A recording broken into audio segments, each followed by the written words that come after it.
Bonjour à tous et bienvenue mes amis. Comme d'habitude, ce matin, je me lève, je me fais un petit café, puis je fais le tour des actualités pour voir un petit peu ce qui se passe à gauche et à droite et de quoi on va pouvoir parler ensemble. Et puis je tombe sur un article concernant donc notre ami Volodymyr Zelensky, l'humoriste devenu chef de guerre en Ukraine, qui déclare que pour lui, le conflit donc dans le Donbass pourrait encore durer 2 à 3 ans. Et que donc, pour ce faire, il réclame un peu plus d'argent aux Européens, nous dit-il, pour payer ses hommes.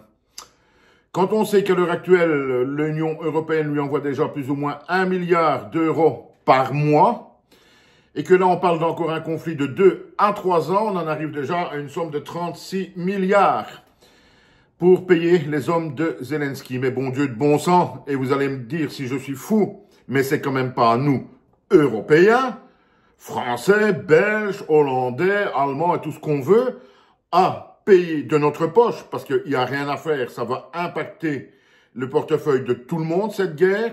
C'est quand même pas à nous autres de payer les hommes de Volodymyr Zelensky en Ukraine, qui ne fait même pas partie de l'Union européenne. Parce que là, on parle quand même de nouveau, sur les 3 ans, donc de 36 milliards qui vont quitter les poches de l'Union européenne pour partir là-bas. Ça, c'est une première chose. Et puis quand même, il faut quand même bien se rendre compte aussi, on parle de 36 milliards. Mais bordel, c'est une armée de combien de millions d'hommes qu'il a? C'est quand même incroyable. 36 milliards de dollars pour payer les hommes pour un conflit régional. Parce que c'est un conflit régional, ne l'oublions quand même pas. Là, donnez-moi votre avis, mais ça, c'est plus possible. Il faut que ça s'arrête. En France, on est à 3 300 milliards de dettes.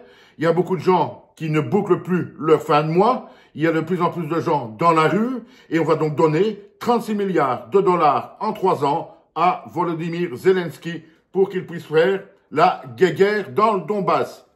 La guerre, toute guerre est bien entendu détestable et triste. Mais celle-ci, je suis désolé, elle ne nous concerne pas. On n'est pas ukrainien, on n'est pas russe, on n'a rien à voir là-dedans, mais c'est nous autres qui payons. Est-ce normal? Merci, au revoir et à bientôt mes amis.